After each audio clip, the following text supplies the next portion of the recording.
Hi, it's Danny from Danny Sports Bar here in Pattaya, wishing you all a happy St. Patrick's Day and looking ahead at the week in the world of sports.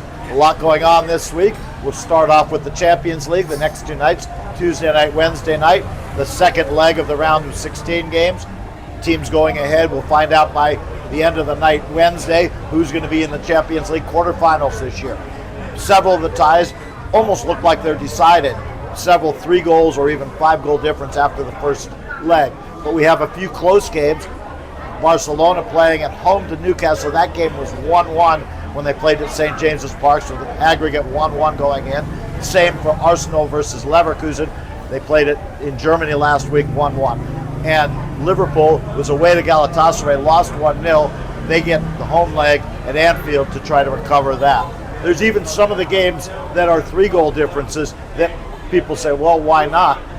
Chelsea played Paris Saint-Germain. They're down 5-2 on aggregate. But one of my friends who's a Chelsea fan said, well, remember in the Club World Cup final last summer, Chelsea won 3-0. If they do that again, it would go to extra time and potentially to penalties.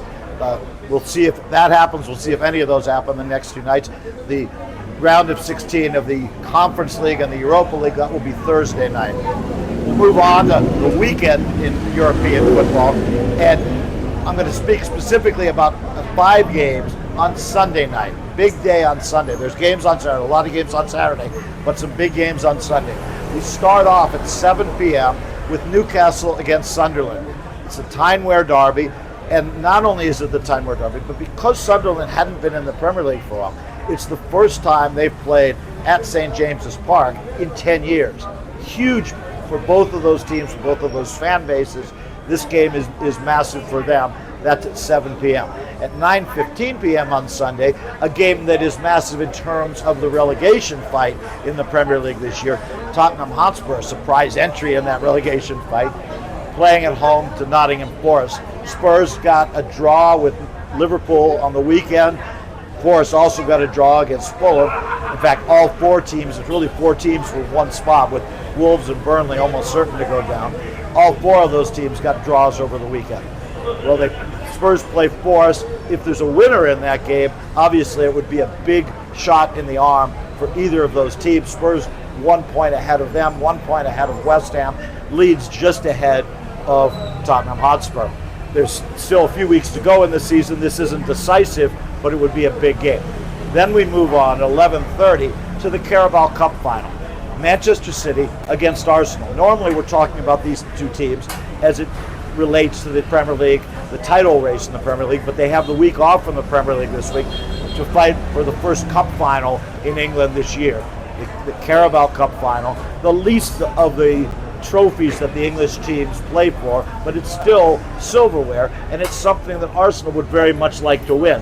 First, to get one up on Manchester City. They're obviously trying to hold them off in the league. They picked up some points on them over the weekend, but that title race is not done.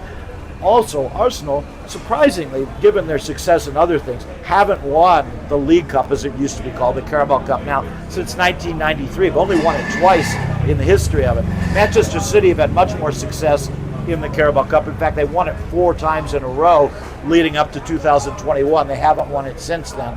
But not the biggest trophy of the year, but given the 2 teams in it and given the history, yes, it's a significant trophy for both of them to win.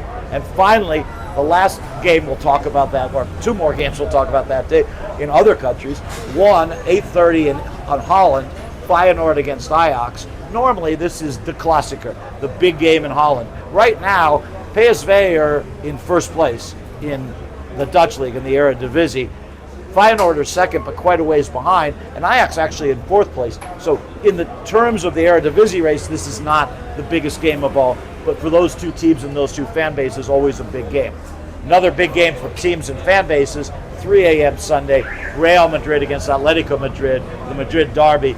We always think of Real Madrid with El Clasico against Barcelona, but especially in recent years when Atletico Madrid have improved, the game against Atletico Madrid has taken on added importance for them. Right now, Real are second in La Liga to Barcelona, with Atletico third in the league. Both of them obviously playing in the Champions League earlier in the week, both of them with 3-goal leads going into their games in the Champions League. So we'll go to other sports. In college basketball, this is a huge week in college basketball in the United States. It's the start of March Madness. There's the 2 play-in games early, but we really get going on Thursday and Friday nights with the first round. 16 games each day.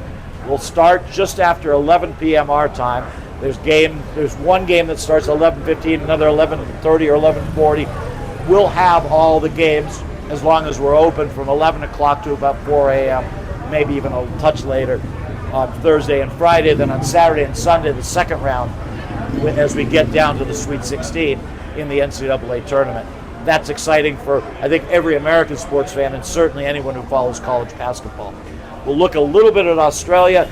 There's one very big game in the NRL this week, Friday at 4 p.m. It's the Melbourne Storm against the Brisbane Broncos. You might remember they played in the grand final, the NRL grand final last year, with the Broncos winning over the Storm. The Storm, remember that very well. They have gotten off to a very good start this year. They've destroyed the 2 teams they've played so far. The Broncos, on the other hand, a surprising start, lost both the games they played so far. Now they'll play in Melbourne on Friday, early in the season still, so it's a little too early to say what effect on the race it is, but certainly on the mentality of 2 teams that played in the grand final last year, this qualifies as a big game, 4 p.m. on Friday. Hope you come see us here at Danny's. We got a lot of food here tonight for St. Patrick's Day.